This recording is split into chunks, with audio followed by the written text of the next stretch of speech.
ಇತ್ತೀಚಿನ ಸಂಚಿಕೆಗಳನ್ನು ಜಾಹೀರಾತಿನ ಕಿರಿಕಿರಿ ಇಲ್ಲದೆ ನೋಡಿ.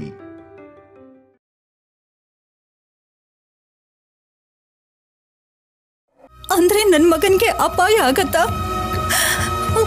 ಅವನಿಗೇನಾದ್ರೂ ಆದ್ರೆ ನಾನ್ ಜೀವಂತವಾಗಿರ್ತೀನ?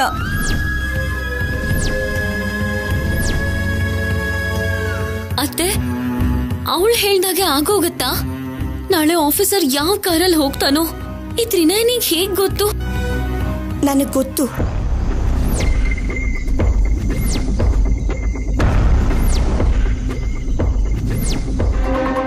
ನಿನಗ್ ಓದಕ್ ಬರಲ್ಲ ಅಲ್ವಾ? ಬರಲ್ಲ, ಆದ್ರೆ ಅಕ್ಷರಗಳನ್ನ ಗಮನಿಸ್ತೀನಿ, ರಂಗೋಲಿಲಿ ಬರೆಯೋ ಹಾಗೆ ಮಾಡ್ತೀನಿ.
ಇದೆ ಅಮ್ಮೋರೆ, ನನಗೆ ಕಾಣಿಸಿದ ಅಂಕೆಗಳು.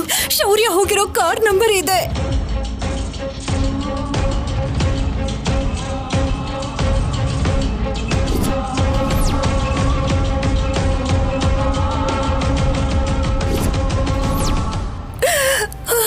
ಅಯ್ಯೋ ದೇವ್ರೆ. ದಮಯಂತಿ, ಹೆದರ್ಕೋಬೇಡ. ನಿನಗೇನಮ್ಮ, ಮಕ್ಕಳ ಮರಿನಾ? ಮಾಧುರಿ ಮಗಳನ್ನ ನನ್ನ ಮಗಳು ಅಂತ ಹೇಳ್ಕೊತಿದ್ಯಾ? ಹೆತ್ತ ತಾಯಿ ನಾನು. ನನ್ ಮಗನ್ಗೇನಾದ್ರೂ ಆದ್ರೆ ತಡ್ಕೊಳಕ್ಕಾಗತ್ತಾ?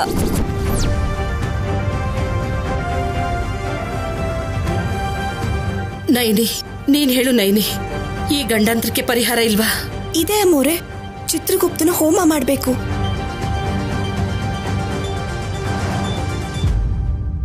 ಹೇಗ್ ಮಾಡ್ಬೇಕು ಅಂತ ಹೇಳು ನೈನಿ. ಇವಳಿಗೆ ಗೊತ್ತಾ? ಶಾಸ್ತ್ರಿಗಳ ಮೊಮ್ಮಗಳವಳು. ಊರಲ್ಲಿ ಪೂಜೆಗಳನ್ನ, ಶುಭ ಕಾರ್ಯಗಳನ್ನೆಲ್ಲ ಅವ್ರ ತಾತನೇ ಮಾಡಿಸೋದು. ಮೊದಲು ಪರಿಹಾರ ಹೇಳಮ್ಮ. ಹಸಿರಾಗಿರೋ ಭತ್ತದ ಕದ್ರು 5 ತಟ್ಟೆಗಳಲ್ಲಿ ಹಾಕ್ಬೇಕು. ಅದರಲ್ಲಿ ಕುಂಬಳಕಾಯಿನ ಇಡಬೇಕು. ಹಳದಿ ಅಕ್ಕಿ, ಎಲೆ ತರಕಾರಿ, ರೇಷ್ಮೆ ಪಂಚೆ ಅದರಲ್ಲಿಟ್ಟು ಹಸು, ಚಿನ್ನದ ಗಂಟೆ, ದಕ್ಷಿಣ ತಾಂಬೂಲಗಳ ಜೊತೆ ಅಣ್ಣನ್ಗಿಲ್ಲ ಅಂದ್ರೆ ಪೂಜೆನ್ ಮಾಡಿಸೋ ಅಂತ ಪುರೋಹಿತರು ಕೊಡ್ಬೇಕು. ಹಾಗಿದ್ರೆ ನಾನು ಇವಾಗ್ಲೇ ಕೊಟ್ಬಿಡ್ತೇನೆ. ಅಯ್ಯೋ, ಹಾಗೆ ಮಾಡ್ಬಾರ್ದು ಅಮ್ಮೋರೆ. ಗಂಡ ಹೆಂಡತಿನೇ ಮಾಡ್ಬೇಕು. ಶೌರ್ಯ ಅವರು, ಕಲ್ಯಾಣಮ್ಮ ಅವರು ಇಬ್ರು ಸೇರಿ ಮಾಡಿದ್ರೇನೆ ಚಿತ್ರಗುಪ್ತನ ಹೋಮ ಫಲಿಸೋದು.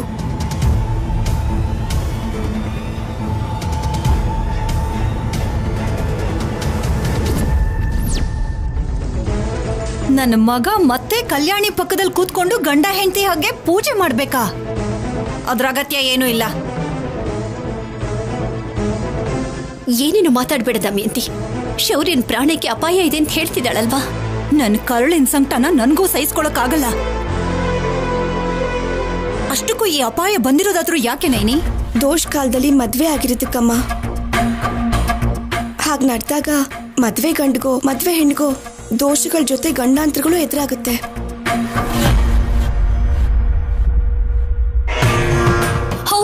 ನನ್ ತಮ್ಮ ಮದ್ವೆ ಮಾಡ್ಕೋಬೇಕಾಗಿದ್ದ ಹುಡುಗಿ ಶೌರ್ಯ ಮದ್ವೆ ಮಾಡ್ಕೊಂಡಿದ್ದಾನೆ. ಪಲ್ಲವಿ, ನೀನ್ ಸುಮ್ನಿರು.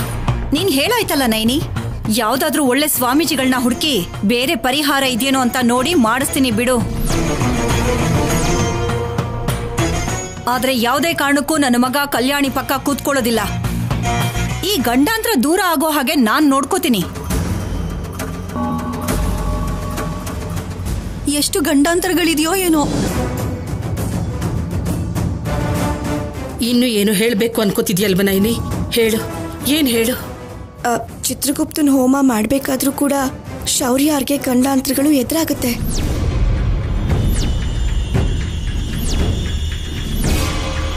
ತುಂಬಾ ಹುಷಾರಾಗಿರ್ಬೇಕು ಅಮ್ಮೋರೆ.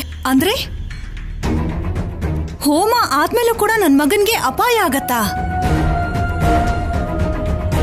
ನನಗ್ ಭಯ ಆಗ್ತಿದೆ. ಈ ಹೋಮನ ನಾನು ಮಾಡ್ಸಲ್ಲ. ನಾಳೆನೆ ಹೋಗಿ ಸ್ವಾಮೀಜಿಗಳನ್ನ ನೋಡ್ಕೊಂಡ್ ಬರ್ತೀನಿ.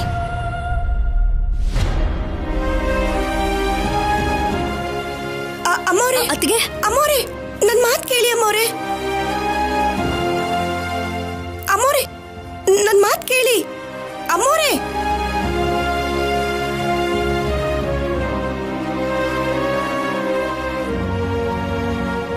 ದಮಯಂತಿ ವಿಷಯನ ಮರ್ತೋಗು ನೈನಿ. ಹೇಳು, ಏನ್ ಮಾಡ್ಬೇಕು ಪೂರ್ತಿಯಾಗಿ ಹೇಳು. ಹೋಮ ಪೂರ್ತಿ ಆದ್ಮೇಲೆ ಶೌರ್ಯ ಅವರು, ಕಲ್ಯಾಣಮ್ಮ ಅವರು ಇಬ್ರು ಅಗ್ನಿಕುಂಡದ ಸುತ್ತ ಸಪ್ತಪದಿ ಹಾಕ್ಬೇಕು ಅಮ್ಮೋರೆ. ಆಗ ದೈವ ಸಾಕ್ಷಿಯಾಗಿ ಒಳ್ಳೆ ಮುಹೂರ್ತದಲ್ಲಿ ಮದ್ವೆ ಆದಾಗ ಆಗುತ್ತೆ. ಚಿತ್ರಗುಪ್ತನ ಹೋಮದಿಂದ ಗಂಡಾಂತರಗಳು ಹೋಗುತ್ತೆ. ಇದನ್ನ ದಮಯಂತಿ ಒಪ್ಕೋತಾಳ? ಒಪ್ಪಿಸ್ಬೇಕು. ಪೂಜೆ ಮಾಡಿಸ್ಬೇಕಾದ್ರೆ ನೀನ್ ಕೂಡ ಇರ್ತೀಯಲ್ವ ನೈನಿ? ಮಾಡ್ಸೋಣ. ಸಮಯ ಇದ್ರೆ ಬರ್ತೀನಮ್ಮೋರೆ. ಇಲ್ಲಾಂದ್ರೆ ಎಲ್ಲ ವಿಶಾಲಾಕ್ಷಮ್ಮ ತಾಯಿ ಮೇಲೆ ಭಾರ. ಬರ್ತೀನಮ್ಮೋರೆ.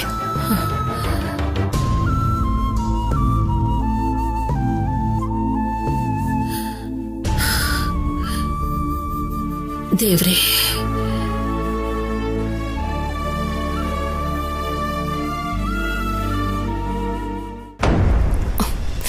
ಅವ್ನ್ ಮಾತಾಡಿದ್ದಕ್ಕೆ ನಂಗೆ ಹೆಡ್ಡೇಕ್ ಬಂತು. ಸಿದ್ದು, ಟೀ ಕುಡಿತೀಯಾ?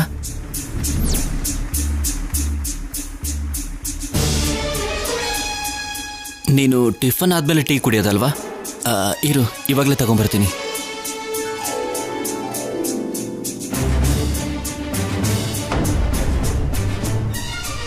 ಸರ್, ತಿಂಡಿ ಯಾವ ಡಿಪಾರ್ಟ್ಮೆಂಟು?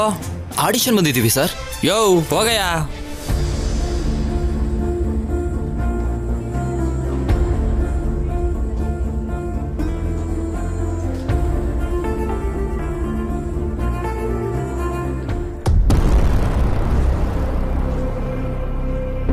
ಏನ್ ಬೇಕು ಸರ್? ತಿಂಡಿ ಪ್ಲೀಸ್ ಲೇಡಿ. ಸರಿ, ಒಂದ್ ನಿಮಿಷ.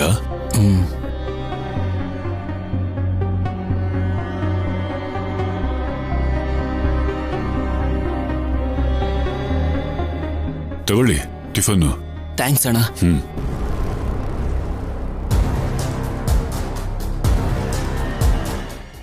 ಸ್ಯಾಮ್, ತಗೋ, ತಿಂಡಿ ತಿನ್ನು. ನಿನಗ್ ತಗೊಳ್ಳಿಲ್ವಾ? ನಾನು ತಿಂದೆ. ಆ ಕಡೆ ನನ್ನ ಫ್ರೆಂಡ್ ಇದ್ದ, ಅವನ ಜೊತೆನೆ ನಾನು ತಿಂದೆ. 50 ರೂಪೀಸ್ಗೆ 2 ಪ್ಲೇಟ್ ಕೊಡಲ್ಲ ಸಿದ್ದು. ತಿನ್ನು. ಪರವಾಗಿಲ್ಲ ಸ್ಯಾಮ್, ತಿನ್ನು.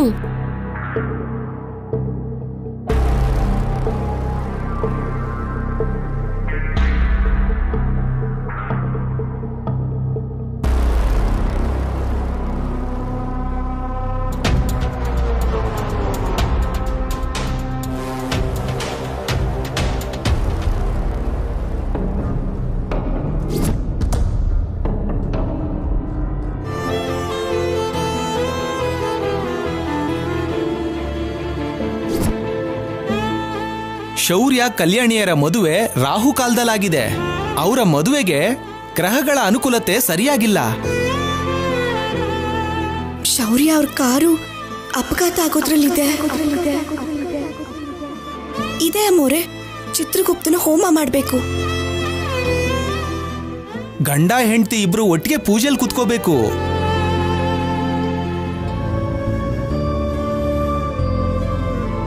ಗಂಡ ಹೆಂಡತಿನೇ ಮಾಡ್ಬೇಕು.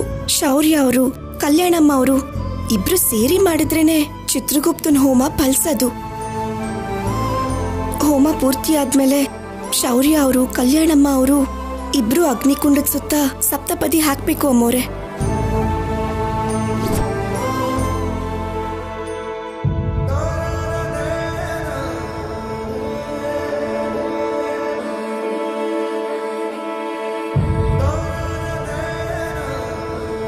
ಅಮ್ಮ, ಪುರೋಹಿತರು ಹೇಳಿದ್ರು ರಾಹುಕಾಲದಲ್ಲಿ ಮದ್ವೆ ನಡೆದಿದೆ, ಅದಕ್ಕೆ ಶೌರ್ಯ ಕಲ್ಯಾಣಿ ಮಧ್ಯೆ ತುಂಬಾ ಮನಸ್ತಾಪ ಇರುತ್ತೆ ಅಂದ್ರು. ಇವತ್ತು ನೋಡಿದ್ರೆ ನಯನಿ ಬಂದು ಶೌರ್ಯನ ಪ್ರಾಣಕ್ಕೆ ಅಪಾಯ ಇದೆ ಅಂತ ಹೇಳಿದ್ಲು. ಏನ್ ಮಾಡ್ಬೇಕು ಅಂತಾನೆ ಗೊತ್ತಾಗ್ತಿಲ್ಲಮ್ಮ.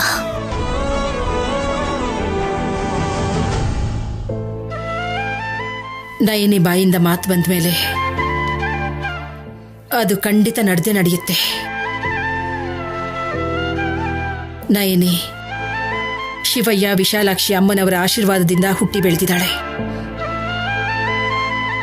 ನಯನಿ 3ನೇ ಕಣ್ಣಿಂದ ನೋಡಿ ಹೇಳಿದಾಳೆ ಅಂದ್ರೆ ಶೌರ್ಯಂಗೆ ಅಪಾಯ ಆಗೋದು ನಿಜ ಅನ್ಸುತ್ತೆ. ಊರಲ್ಲಿ ಎಲ್ರು ನೈನಿನ ಅಪ್ಶಕುನ ನುಡಿತಾಳೆ ಅಂತ ಯಾಕೆ ಬೈತಿರ್ತಾರೆ ಅತ್ತೆ? ನಾವು ನೋಡೋ ನೋಟದಲ್ಲಿ ವ್ಯತ್ಯಾಸ ಅದು. ನಯನಿ ನಿಜಾನೇ ಹೇಳ್ತಾಳೆ, ಸುಳ್ಳು ಹೇಳಲ್ಲ. ನಿಜನೇ ಅಮ್ಮ. ಆದ್ರೆ ಶೌರ್ಯನ ಈ ಗಂಡಾಂತರದಿಂದ ಪಾರ್ ಮಾಡ್ಬೇಕು ಅಂದ್ರೆ ಚಿತ್ರಗುಪ್ತ ಹೋಮ ಮಾಡ್ಬೇಕು ಅಂತ ನಯನಿ ಹೇಳಿದಾಳಲ್ಲಮ್ಮ. ಹೌದು, ಅದು ಕೂಡ ದಂಪತಿಗಳ ಹಾಗೆ ಪೀಠದ ಮೇಲೆ ಕುತ್ಕೊಂಡ್ ಮಾಡ್ಬೇಕಂತೆ. ಅದಾಗೋ ಕೆಲ್ಸನಾ? ಅದಕ್ ಶೌರ್ಯ ಒಪ್ಕೊಂಡ್ ಬಿಡ್ತಾನ? ಶೌರ್ಯ ಒಪ್ಕೊಂಡ್ರು ದಮಯಂತಿ ಅದಕ್ಕೆ ಖಂಡಿತ ಒಪ್ಕೊಳ್ಳಲ್ಲ. ಒಪ್ಕೋಬೇಕು, ಒಪ್ಪಿಸ್ಬೇಕು. ಎಷ್ಟೇ ಬೇಡ ಅನ್ಕೊಂಡ್ರು ಅವನು ನನ್ನ ಮೊಮ್ಮಗ, ಕಲ್ಯಾಣಿ ನನ್ನ ಮೊಮ್ಮಗಳು. ಅವರಿಬ್ರು 100 ಕಾಲ ಸುಖವಾಗಿರ್ಬೇಕು. ನಮಗೆ ಇಷ್ಟೊಂದು ಭಯ ಆಗ್ತಿದೆಯಲ್ಲ, ಇನ್ನು ಕಲ್ಯಾಣಿಗೆ ಎಷ್ಟು ಹೆದರಿಕೆ ಆಗ್ತಿರುತ್ತೋ ಏನೋ. ನಯನಿ ಅಕ್ಕ ಯಾಕೆ ಹಾಗೆ ಹೇಳಿದ್ಲು? ಅಂದ್ರೆ ಆಫೀಸರ್ಗೆ ನಿಜವಾಗ್ಲೂ ಗಂಡಾಂತ್ರನಾ? ಯಾವುದಕ್ಕೂ ಒಳ್ಳೇದು. ಆಫೀಸರ್ಗೆ ಹುಷಾರಾಗಿರು ಅಂತ ಹೇಳ್ಬೇಕು.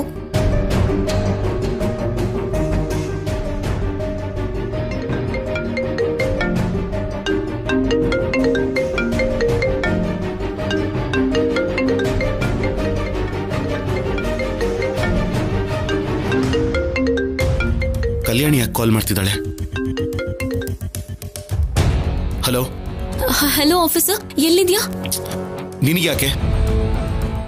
ನನಗೆ ಹೇಳೋ ಅಗತ್ಯ ಇಲ್ಲ, ಆದ್ರೆ ಸ್ವಲ್ಪ ಹುಷಾರು. ಏನಿದು ಹೊಸದಾಗಿ? ರೌಡಿಗಳನ್ನೇನಾದ್ರೂ ಕಳಿಸಿ ಏನು ಗೊತ್ತಿಲ್ಲದೆ ಇರೋಳ ಹಾಗೆ ಹುಷಾರು ಅಂತಿದ್ಯಾ? ಇಲ್ಲ ಆಫೀಸರ್, ನಿನ್ ಮನೆಗೆ ಬಂದ್ಮೇಲೆ ಹೇಳ್ತೀನಿ. ಲುಕ್, ನೀನ್ ಎಷ್ಟೇ ಪ್ರೀತಿಯಿಂದಿರೋ ಹಾಗೆ ನಾಟಕ ಮಾಡಿದ್ರು, ಹೆಂಡತಿ ತರ ಫೀಲ್ ಆಗಿ ಹುಷಾರು ಅಂತ ಹೇಳಿದ್ರು ನನಗೆ ನಿನ್ ಮೇಲಿರೋ ಕೋಪ ಕಡಿಮೆ ಆಗಲ್ಲ. ಬಾಯ್.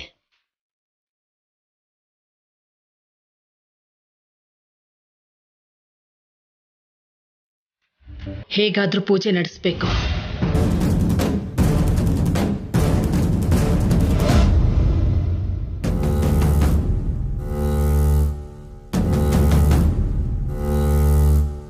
ದಮಯಂತಿ,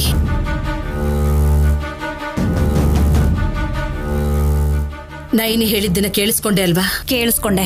ದೊಡ್ಡವರಾಗಿ ನಾವು ಮಕ್ಕಳು ಚೆನ್ನಾಗಿರ್ಬೇಕು ಅಂತಾನೆ ಕೇಳ್ಕೊತೀವಿ. ಈ ಮನೆಯಲ್ಲಿ 18 ವರ್ಷಗಳ ಹಿಂದೆ ನಡೆದ ತಪ್ಪೆ ಮತ್ತೆ ನಡೀತು. ವ್ಯಕ್ತಿಗಳು ದೂರ ಆಗೋದ್ರು. ನೀನ್ ಏನ್ ಹೇಳ್ಬೇಕು ಅಂತಿದ್ಯೋ ಅದನ್ನ ನೇರವಾಗಿ ಹೇಳಮ್ಮ. ಶೌರ್ಯ ಕಲ್ಯಾಣಿ ಇಬ್ರು ಸೇರಿ ದಂಪತಿಗಳ ಕೂತ್ಕೊಂಡು ಚಿತ್ರಗುಪ್ತನ ಹೋಮ ಮಾಡಬೇಕು. ನಾವೆಲ್ಲರೂ ಹತ್ರ ಇದ್ದು ಮಾಡಿಸ್ಬೇಕು. ಈ ಪೂಜೆನ ದಂಪತಿಗಳಿಬ್ರು ಜೊತೆ ಸೇರಿ ಮಾಡಬೇಕು ಅನ್ನೋ ವಿಷಯ ನಿನಗೂ ಗೊತ್ತು. ನನ್ನ ಮಗ ಕಲ್ಯಾಣಿನ ಹೆಂಡತಿ ಅಂತಾನೂ ಅನ್ಕೊಂಡಿಲ್ಲ, ನಾನು ಸೊಸೆ ಅಂತಾನೂ ಅನ್ಕೊಂಡಿಲ್ಲ. ಇದು ಕೋಪ ಮಾಡ್ಕೊಳ್ಳೋದಕ್ಕೂ ಹಠ ಮಾಡೋದಕ್ಕೂ ಸಮಯ ಅಲ್ಲ ದಮಯಂತಿ. ನೀನ್ ನನ್ಗೆ ಅದನ್ನೆಲ್ಲ ನೆನ್ಪು ಮಾಡೋ ಅಗತ್ಯ ಇಲ್ಲ ಅನುಪಮ. ನೀವು ಪೂಜೆ ಆದ್ಮೇಲೆ ಹೋಗುವಂತ ಗಂಡಾಂತರದ ಬಗ್ಗೆ ಯೋಚಿಸ್ತಿದ್ದೀರಾ. ಆದ್ರೆ ನಾನು ನೈನಿ ಹೇಳ್ದಾಗೆ ಪೂಜೆ ಆಗೋ ಸಮಯದಲ್ಲಿ ಬರುವಂತ ಗಂಡಾಂತರದ ಬಗ್ಗೆ ಯೋಚಿಸ್ತಾ ಇದ್ದೀನಿ. ಅದಕ್ಕೆ ನನ್ನ ಮಗನ್ಗೆ ಗಂಡಾಂತರ ಹೋಗುವಂತ ಮಾರ್ಗ ಬೇರೆ ಏನಾದ್ರೂ ಇದೆಯಾ ಅಂತ ನೋಡ್ತಾ ಇದ್ದೀನಿ.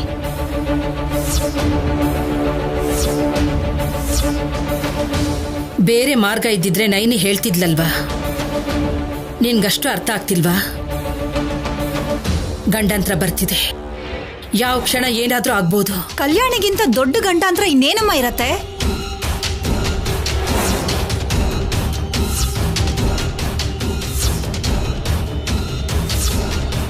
ಆದ್ರೂ ಇದು ನನ್ ಮನೆ ವಿಷಯ, ನಾನೇ ನೋಡ್ಕೋತೀನಿ.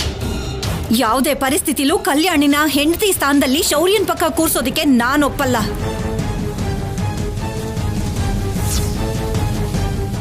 ನನ್ ಮಗ ಕಲ್ಯಾಣಿನ ಮದ್ವೆ ಮಾಡ್ಕೊಂಡಿಲ್ಲ, ಶಿಕ್ಷೆ ಮಾತ್ರ ಕೊಟ್ಟಿದ್ದಾನೆ.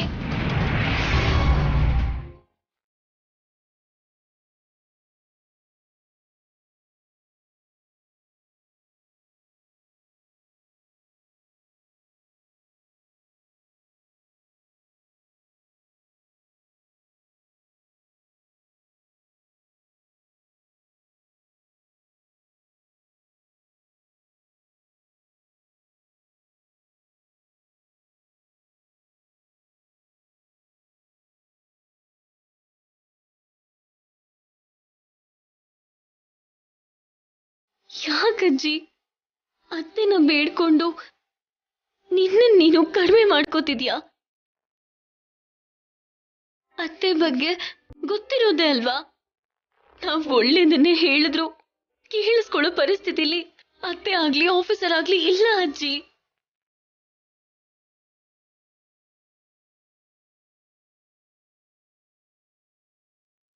ಕಣ್ಣೀರನ್ನ ಒರೆಸ್ಕೋ ಅಜ್ಜಿ. ನೀನ್ ಕೇಳ್ಕೊಂಡ್ ಹಾಗೆ ನಿನ್ ಮೊಮ್ಮಗಳು ನಿನ್ ಕಣ್ಮುಂದೆನೆ ಇದ್ದಾಳೆ ಅಲ್ವಾ? ಆಫೀಸರ್ಗೂ ಕೂಡ ಏನು ಆಗಲ್ಲ ಅಜ್ಜಿ.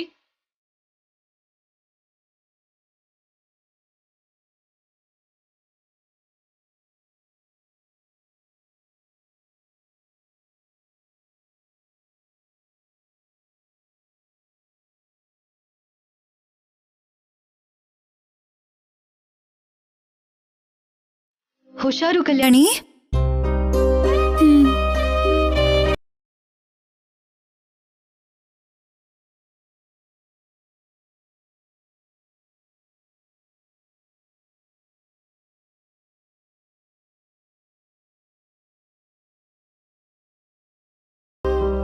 ಅಮ್ಮ, ಆಫೀಸರ್ ಇವಾಗ ನನ್ ಜೊತೆ ಸೇರಿ ಪೂಜೆನ ಮಾಡೋದಕ್ಕೆ ಹೀಗೂ ಒಪ್ಕೊಳ್ಳಲ್ಲ ಅಮ್ಮ.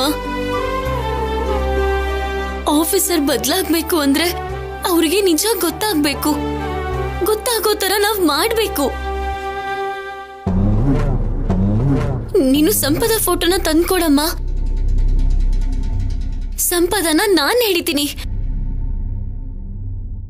ಆವಾಗ ಆಫೀಸರ್ ಬದಲಾಗ್ತಾನೆ. ನೈನಿ ಅಕ್ಕ ಹೇಳ್ದಾಗೆ ನಾವಾಗ ಪೂಜೆನೂ ಮಾಡಬಹುದು. ಈಗ್ಲೇ ಹೋಗಿ ಹುಡುಕ್ತೀನಿ ಕಲ್ಯಾಣಿ. ಆದ್ರೆ ಹುಷಾರು, ಶೌರ್ಯನಿಗೆ ಕೋಪ ಬರೋ ಹಾಗೆ ನಡ್ಕೋಬೇಡ.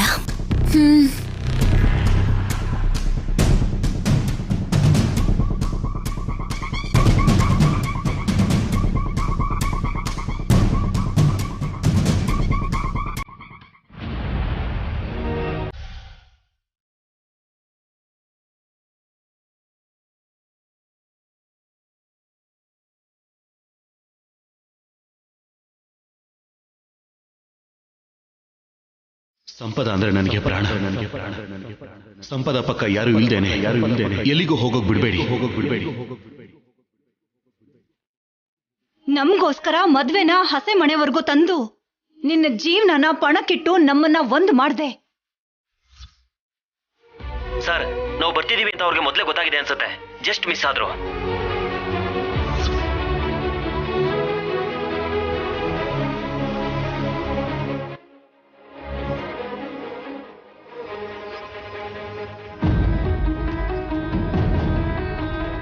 ಸಂಪದ ಬಗ್ಗೆ ಶೌರ್ಯ, ನಮ್ಮವ್ರು ಅದೇ ಕೆಲಸದಲ್ಲಿದ್ದಾರೆ.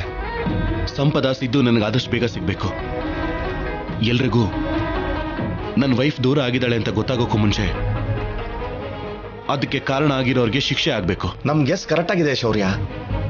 ಅವ್ರು ಯಾವ ಹೋಟೆಲಲ್ಲಿ ಇಳ್ಕೊಂಡ್ರು ನಮಗ್ ಗೊತ್ತಾಗ್ತಿತ್ತು, ಆದ್ರೆ ಹಾಗಾಗ್ಲಿಲ್ಲ, ಅದಕ್ಕೆ ಲೇಟು. ಮೇ ಬಿ ಇನ್ನೊಂದು 4 days ಅಲ್ಲಿ ನಮ್ಮವರು ಅವ್ರನ್ನ ಹುಡುಕ್ತಾರೆ. ಇನ್ನು 4 days? ಹಾಗಾದ್ರೆ ಒಂದು ಕೆಲಸ ಮಾಡ್ತೀನಿ, ನಾನೇ ಲೀವ್ ಹಾಕಿ ಅವ್ರನ್ನ ಹುಡುಕ್ತೀನಿ. ನಾನು ಡೈರೆಕ್ಟ್ ಆಗಿ ಇನ್ವಾಲ್ವ್ ಆದ್ರೆ ನಡೆದಿರೋದು ಎಲ್ರಿಗೂ ಗೊತ್ತಾಗ್ಬಿಡತ್ತೆ. ಡೋಂಟ್ ವರಿ ಶೌರ್ಯ, ನಿನ್ನ ನೋಡ್ತಿದ್ರೆ ನನಗೆ ಒಂಥರ ಆಗ್ತಿದೆ. ಎಲ್ಲ ಸರಿ ಹೋಗುತ್ತೆ ಬಿಡು. ನಾನು ಈ ಸಿಚುಯೇಷನ್ಗೆ ಬರೋದಕ್ಕೆ ಕಾರಣ ಕಲ್ಯಾಣಿ. ನಮ್ಮಮ್ಮ ಯಾವಾಗ್ಲೂ ಕಲ್ಯಾಣಿ ಅವ್ರ ಅಪ್ಪ ಅಮ್ಮ ತಪ್ಪು ಮಾಡಿದ್ದಾರೆ ಅಂತ ಹೇಳ್ತಿದ್ರು. ಮೇ ಬಿ ಅದನ್ನ ಮನಸ್ಸಲ್ಲಿ ಇಟ್ಕೊಂಡಿದ್ದಾಳೇನೋ. ನನ್ನ ಲೈಫಲ್ಲೂ ಹಾಗೆ ನಡೆಯೋ ಹಾಗೆ ಮಾಡಿದ್ಲು. ಅದಕ್ಕೆ ತಾಳಿ ಕಟ್ಟಿ ಪನಿಷ್ಮೆಂಟ್ ಕೊಟ್ಟಿದ್ದೀನಿ. ದಿನ ದಿನಕ್ಕೂ ಕಲ್ಯಾಣಿ ಮೇಲೆ ಕೋಪ ಹೆಚ್ಚಾಗ್ತಾನೆ ಇದೆ. ಅವಳು ಏನ್ ಮಾಡ್ಬೇಕೋ ನನಗಂತೂ ಅರ್ಥ ಆಗ್ತಿಲ್ಲ.